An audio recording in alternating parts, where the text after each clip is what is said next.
Que a paz do nosso Senhor Jesus Cristo esteja com todos. Prezados ouvintes e seguidores da Rádio Divulgar.net. É com grande alegria e satisfação que estamos apresentando o programa Jesus por Emmanuel, estudando o livro Fonte Viva, psicografia de Francisco Cândido Xavier pelo Espírito Emmanuel. Hoje nós vamos estudar o capítulo 127 com o tema Humanidade Real. Quem vai conduzir o estudo de hoje sou eu, Reinaldo Linhares. Espero poder contribuir com todos com esta mensagem de grandes ensinamentos que Emmanuel nos traz. Então vamos ler toda a mensagem do Emmanuel deste capítulo. Humanidade Real. Eis o homem, disse Pilatos. Está em João, capítulo 19, versículo 5. Emmanuel discorre sobre esse tema. Apresentando Cristo à multidão, Pilatos não designava um triunfador terrestre, nem banquete, nem púrpura, nem aplauso, nem flores. Jesus achava-se diante da morte. Terminava uma semana de terríveis flagelações. Traído, não se rebelara. Preso, exercera a paciência. Humilhado, não se entregara à revida. Esquecido, não se confiou à revolta. Escarnecido, desculpara. Açoitado, olvidou a ofensa. Injustiçado, não se defendeu. Sentenciado ao martírio, soube perdoar. Crucificado, voltaria à convivência dos mesmos discípulos e beneficiário que o havia abandonado, para soerguer-lhe a esperança. Mas, exibindo-o diante do povo, Pilatos não afirma: eis o condenado, eis a vítima. Diz simplesmente: eis o homem. Aparentemente vencido, o mestre surgia em plena grandeza espiritual, revelando o mais alto padrão de dignidade humana. Rememorando, pois, semelhante passagem, recordemos que somente nas linhas morais do Cristo é que atingiremos a humanidade real. Que bela mensagem de Emmanuel nesse capítulo 127, Humanidade Real. Para compreendermos melhor esse ensinamento, essa mensagem de Emmanuel, nesta passagem que está em João, no capítulo 19, versículo 5, vamos fazer também a leitura do capítulo, do versículo 4 e o 6, para que nós firmemos melhor esse ensinamento, esses versículos, esse momento que Jesus passou por tantas dificuldades. O versículo 4, Pilatos saiu e disse aos judeus: vejam, eu estou trazendo a vocês, para que saiba que não acho nele alguma acusação. Então Pilatos disse que ele estava trazendo Jesus para a população, para os sacerdotes. Mas sabia que Jesus era um inocente. Não tinha motivo que estava acontecendo. Ele não tinha Pilatos, não tinha nenhuma acusação contra Jesus.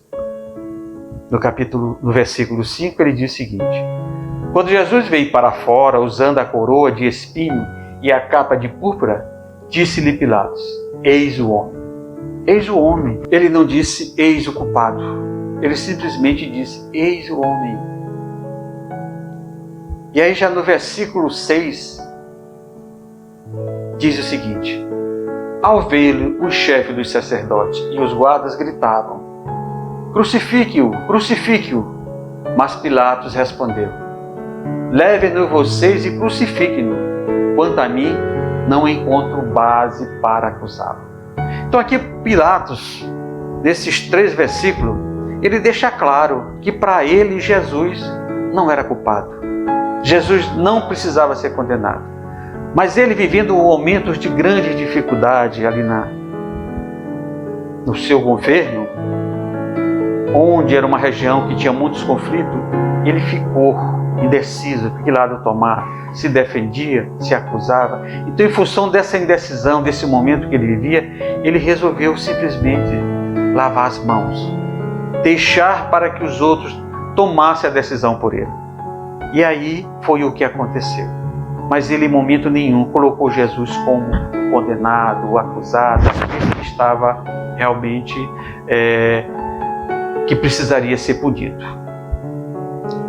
Emmanuel faz uma bela reflexão sobre esse versículo, que nos convida a refletir sobre essa humanidade atual, a humanidade real. Como é que está a nossa humanidade atual? Pilato diz: eis o homem, e não foi apresentado um homem vencido, um homem derrotado. Ele apresentou como homem. Quando a gente apresenta eis o homem, estou dizendo que ele não estou criando um juízo de valores. Então Jesus se apresentou naquele momento como um homem tranquilo, sereno, com sentimento de dever cumprido, porque naquele momento Jesus sabia que ele estava cumprindo a sua tarefa, para a qual ele veio até a terra, para nos exemplificar o que era a vida, quais as tormentas, as dificuldades que precisaria passar. Ele passou uma semana de terríveis flagelações. Foi traído, foi preso, foi humilhado, esquecido, escarnecido, açoitado, sentenciado ao martírio e à morte. Mas ele em momento nenhum se revoltou. Depois de tudo isso que ele passou, o que foi que ele fez? Qual foi as últimas palavras de Jesus? Qual foram os últimos pensamentos dele? Perdão. Ele perdoou. Ele, naquele momento, no final da sua tarefa na terra, ele perdoou. Ele exemplificou tudo que ele pregou em todos os seus momentos na vida. Ele exerceu aquilo que ele pregou. Como ele disse para Pedro, quando Pedro perguntou: Senhor, quantas vezes devo perdoar ao meu irmão, ao meu inimigo, ao meu adversário? 7 vezes? Jesus respondeu: perdoar não 7 vezes, mas 70 vezes 7 vezes. Então isso está em Mateus, do capítulo 18, versículo 21 e 22. Jesus também, naquele momento, ele foi indulgente, foi tolerante, compreensivo. No martírio, realmente exerceu todas as virtudes que pregou. Será que nós já somos capazes de passar por um terço do que ele passou? Como é que nossa humanidade está hoje? Como é que nós nos comportamos perante essa humanidade que hoje passa por tantas dificuldades, tantos flagelos, tantas dores, tantos sofrimentos? Como é que nós já nos comportamos? Eu creio que nós já não estamos tão fortes, ter tanta fé quanto precisaremos para passar por tudo que ele passou, ou por uma parte do que ele passou. Mas nós não precisamos mais passar pelo que ele passou. Nós não precisamos mais de passar por flagelos, de dificuldades. Não. Se ainda passamos, os responsáveis somos nós. Porque ele deixou o mapa do tesouro, o mapa que nós teríamos as condições de caminhar em direção à paz, à felicidade, à humanidade plena, através do seu Evangelho de amor. O Evangelho de Jesus traz tudo o que nós precisamos para não sofrer mais, para não passar mais por flagelo, por dificuldade. Mas aí, para que nós não passemos mais por isso, precisamos compreender o seu Evangelho, estudar, compreender e exercitar. Só através desse conhecimento, dessa compreensão, dos exemplos que ele nos deu, nós vamos sim atingir essa humanidade real. O que precisamos fazer para atingir essa humanidade real? Precisamos nos transformar como pessoas, sermos mais indulgentes, benevolentes, perdoar. Precisamos aceitar os nossos irmãos como eles são. E para atingirmos isso, nós precisamos realmente fazer um esforço grande, porque nós ainda temos dificuldade de fazer a nossa transformação. No capítulo 17 do Evangelho segundo o Espiritismo, traz um tutorial da perfeição, de como atingir essa perfeição, de como atingir essa humanidade real. Que a humanidade real é aquela humanidade onde não tenha mais dores, mais sofrimentos, onde nós nos respeitemos, onde nós aceitamos o nosso próximo como ele é, onde nós trabalhamos em conjunto para transformar o nosso planeta num planeta melhor. Então, o Evangelho segundo o Espiritismo, no capítulo 17, logo no início, Kardec abre com esta passagem, essa máxima de Jesus. Amar os vossos inimigos, fazei o bem aos que vos odeiam e orai pelos que vos perseguem e caluniam. Sede perfeito, como perfeito é o Pai Celestial. Então lá, Kardec abre esse capítulo trazendo isso. Para que nós atingimos essa perfeição, para que nós sejamos homens de bem, pessoas de bem, precisamos amar o nosso inimigo, fazer o bem o que nos odeia, orar pelos que nos perseguem e nos caluniam. Esse é o caminho, esse é o mapa, esse é o tutorial da perfeição. Ser perfeito como nosso Pai Celestial é perfeito. Mas nós sabemos que não podemos atingir a perfeição como nosso Pai. Mas é uma perfeição, buscar a perfeição relativa. Nós nunca seremos igual ao Criador, mas precisamos nos aproximar o máximo possível desse Criador.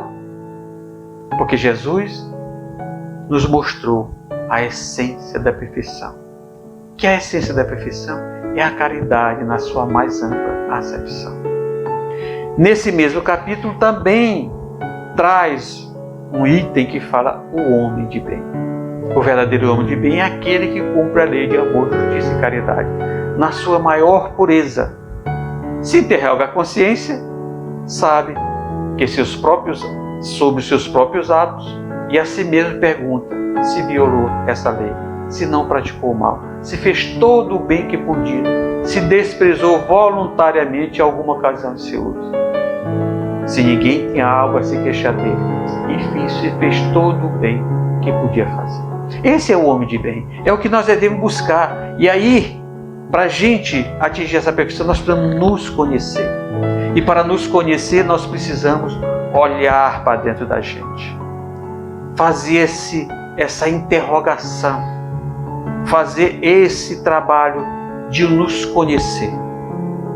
Como diz na questão 919 do Livro dos Espíritos. Conhece a ti mesmo, já dizia um sábio da antiguidade. Portanto, para atingirmos a humanidade real, essa humanidade verdadeira, essa humanidade onde a solidariedade, o amor, a fraternidade, a caridade seja a bandeira de todos nós. Precisamos buscar a perfeição, sermos homens de bem na sua maior pureza, praticar a verdadeira caridade, ser benevolente, indulgente, abnegar, derrotado. Esse é o caminho para atingirmos. Quando Pilatos apresentou eis o homem, ele no fundo, ele estava dizendo: eis o justo, eis o homem de bem, eis o homem que está querendo trazer para nós grandes verdades e nós não compreendemos. Eu, por fraqueza, não vou ajudá-lo, não vou salvá-lo. Então Jesus foi o grande homem, foi o mais perfeito que já teve entre nós e veio nos exemplificar, nos mostrar como atingir a perfeição, como nos transformar em homem de bem, como transformar a humanidade na humanidade real, na humanidade plena e perfeita que todos nós buscamos. Muito obrigado. Essa era a minha contribuição de hoje. Espero ter contribuído com todos com esta mensagem de Emmanuel e os esclarecimentos que a gente trouxe. Amanhã teremos no nosso programa a nossa companheira Cássia Mello, que vai fazer o estudo do capítulo 128, com o tema Não Rejeiteis a Confiança. Muito obrigado mais uma vez. Acesse o nosso site www.divulgar.net e conheça toda a nossa programação, assim como as nossas redes sociais, Facebook, Instagram e o nosso canal no YouTube. Muita paz a todos e até a próxima.